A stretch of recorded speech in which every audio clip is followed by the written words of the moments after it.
I am very excited to introduce today's speaker, Fiona Giménez-Collins. Fiona is an art historian, an educator, and an artist. She graduated from Oberlin in 2025 and is currently the Academic Programs Curatorial Assistant. Fiona's love for object-based teaching began in undergrad through her work as an art history exco instructor, and that is the experimental college where students teach their peers.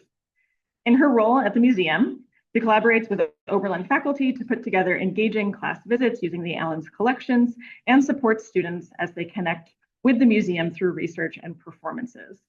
She has brought a wealth of knowledge and fresh perspectives to the department, and today she'll share some of her pedagogical insights in her talk titled Bad Art, Engaging Students with the Unexpected and the Unconventional. Please join me in welcoming Fiona.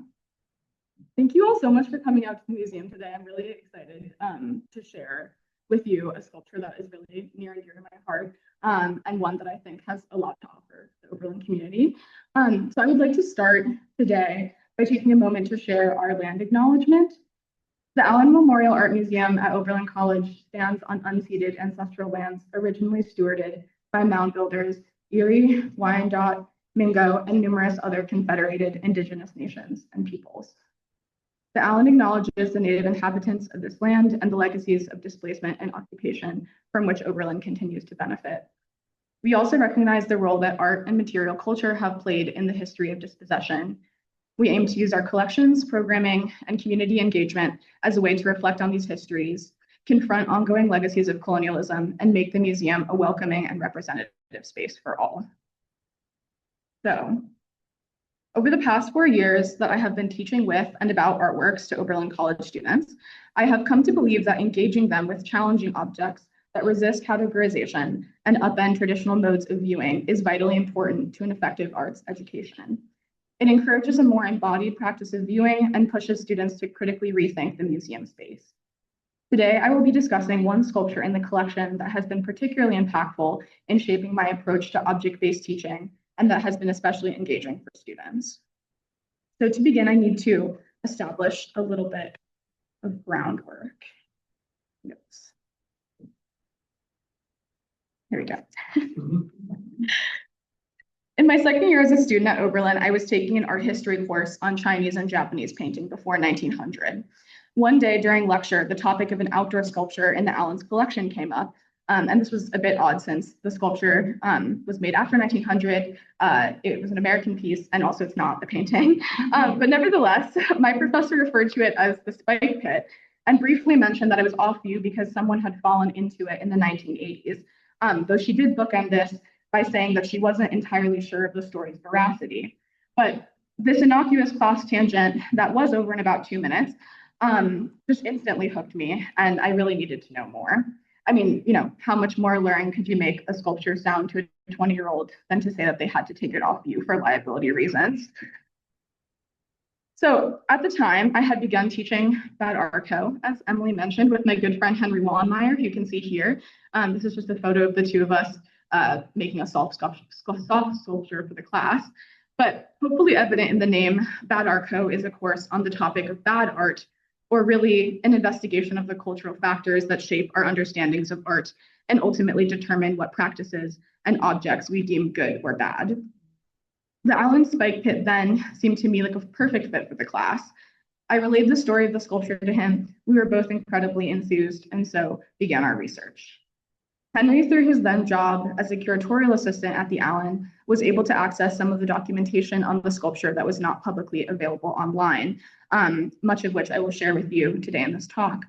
So from there, we included it as the subject of one of our class sessions towards the end of the semester, to much positive student response. The point of questioning I had started with was, what does it mean to look at a sculpture that can't be seen?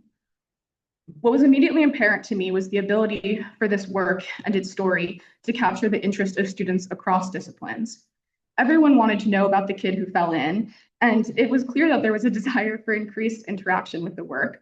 So as a result, Henry and I made it a permanent part of the class, and we began poking around to see if we could convince someone at the museum to open it up for us for a special viewing. Unfortunately, we were unsuccessful in that first year, and after Henry graduated, I continued to teach with it while it remained covered. About 2 years later, Audie Wilson, who is amazing and working the projector, had begun teaching with me. And in 2024, the museum agreed to open it for us, which now that I have a job here, I know is because of Emily's request to Michael and Andre, the wonderful preparators. So thank you guys for making that happen. So I think the question that is on everyone's mind is, what is the spike pit? I will just spoil it now and tell you that this is not exactly it. This is a photo of it covered, but we have to start here. So the working question is Untitled. It's a 1975 outdoor sculpture by American artist Mary Miss. She's most known for her large public outdoor installations that encourage movement and physical interaction. At first unassuming, Untitled is easily glossed over by passersby. Basically, every conversation I have had with someone who has never heard of the sculpture goes a little bit like, oh, like the sculpture that's out on the lawn next to the Allen, like the one that's underneath that wooden thing. And they're all like, oh, I've never noticed that before. So tellingly, even in its covered state, it is innocuous. The wooden lid that sits over it is just barely peeks out from the ground. And while uncovered, as it was during its early years, it is even more difficult to spot as it is essentially level with the rest of the grass. It is only once you are practically on top of it that you can even get a sense of the sculpture's presence in front of you. But despite what its colloquial campus name might lead you to believe, it is less of a spike pit and really more of a slap pit. So this is a photo of it sometime after its 1975 installation. As you can see, the main form of the sculpture consists of a 2-foot deep, 7-foot square concrete hole cut into the ground. At its bottom, it contains a bed of gravel, followed by 3 successive layers of steel slats that protrude from all 4 sides and form a lattice-like veil within the body of the work. This version we have in the collection is Untitled's second iteration. It was originally installed in 1973 as a temporary work consisting of just bare earth and plywood slats. These are 2 photos I love of this original installation. You can see Mary Miss here digging out some of the sod, and she was assisted by various Oberlin students. It was included as one of the works she was showing in the exhibition, The 4 Young Americans, at the Allen. So this is actually a photo of what it looked like after the installation was done. I'll come back to this, but so this is a photo of the kind of interior of that exhibition. The permanent installation was officially commissioned in 1974 by the museum, then under the directorship of Richard Spear. This was a triumph for Mary Miss, as it was her first commissioned permanent public sculpture. The materials were changed, tinted poured concrete was swapped in for raw soil, and cold rolled steel replaced the vulnerable plywood. The work was installed in the same spot under Mrs. direction by museum technician Sandy Kinney with the help of various Oberlin students in the summer of 1975. This being another one of my favorite photos of this kind of second installation. So here's where we have to get into a little bit of theory to really understand why I believe this work is so effective for teaching. Mary Miss was staunchly critical of the minimalist interest in monumentality, and she focused her energy on creating pieces that integrated sculpture into the environment and thus the viewer into the sculpture. At this early point in her career, one of the ways this reaction manifested was in her experimentation with an ethos that for me has come to define her work of the 1970s, that being sculpture that functions as a trap. Untitled exemplifies this, making tangible her belief that one must literally stumble upon a work in order to experience it effectively. Scholar Sarah Hamill, in her 2018 essay on Untitled and the Politics of Precarity, links Miss's fascination with producing works meant to entrap viewers back to her grappling with the general societal feeling of anxiety and mistrust in the 1970s, stemming from media exposure to the Vietnam War and an unease about the geopolitical future. In this sense, the materiality of Untitled and its function as a trap speaks to a specific moment in history. I mean, Hamill even likens its form to that of a Viet Cong trap, and Miss clearly has made material decisions to heighten this effect.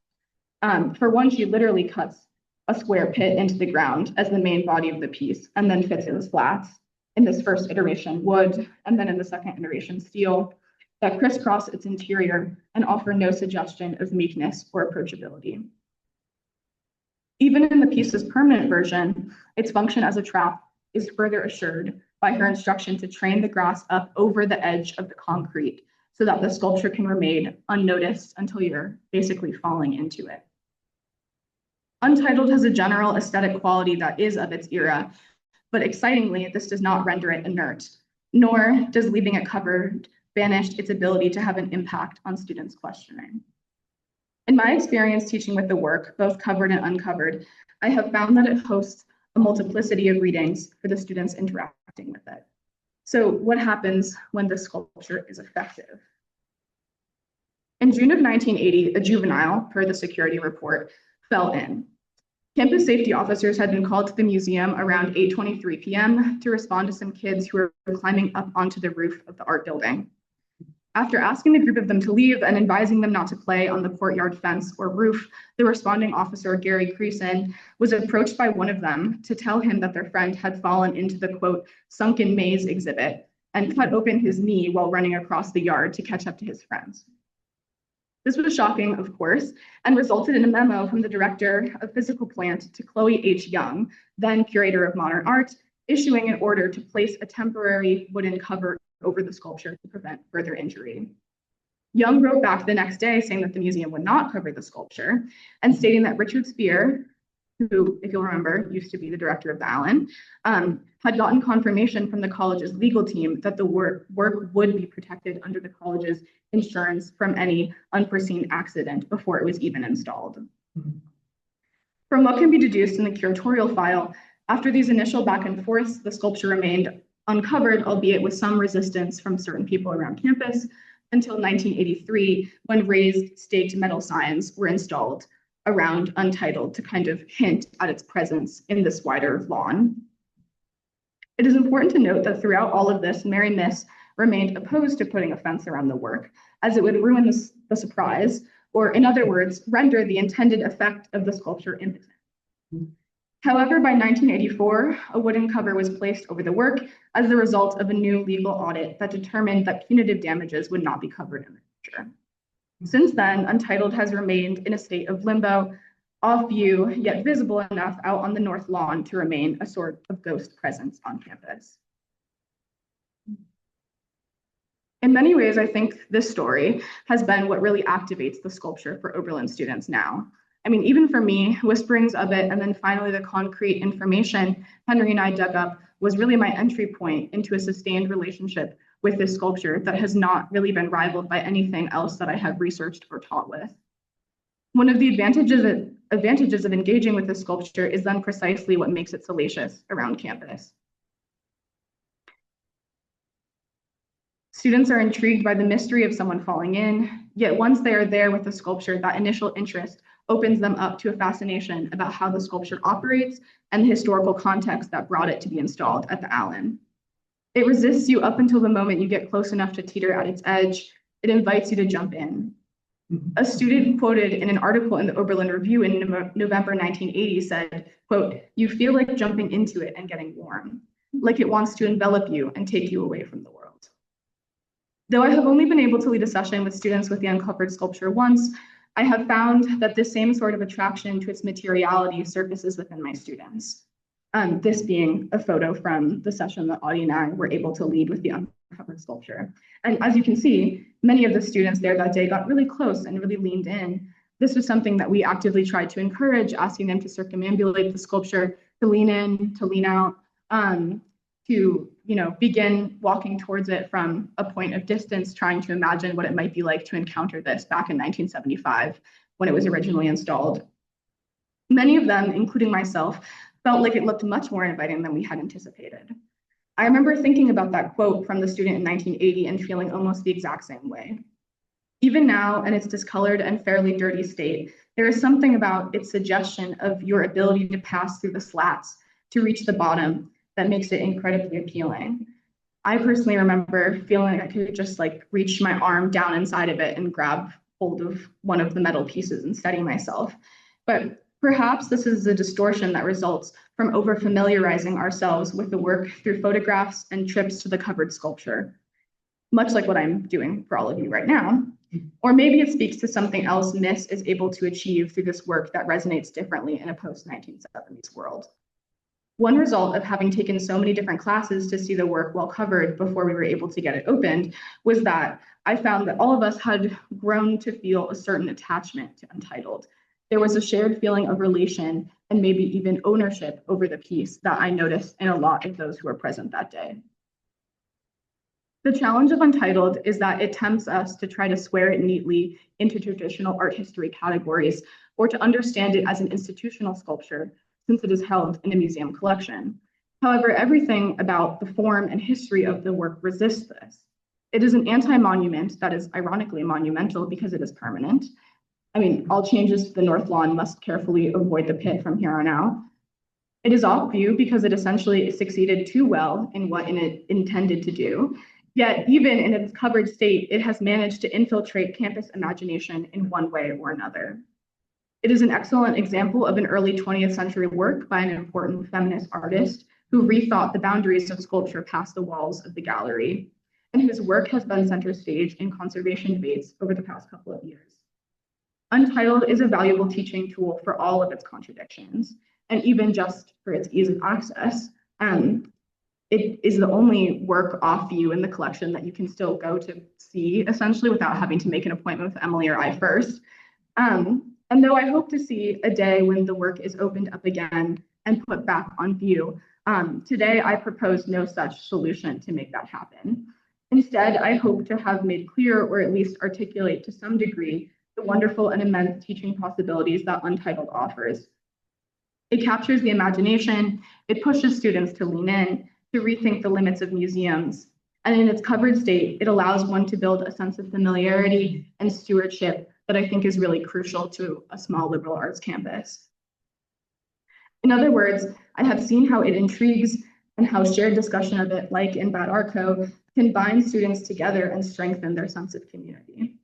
Untitled may no longer succeed as a sculpture in the exact way Mary Miss intended, but its second life still achieves the great feat of engaging students in an impactful way that sticks with them as they move throughout their time at Oberlin.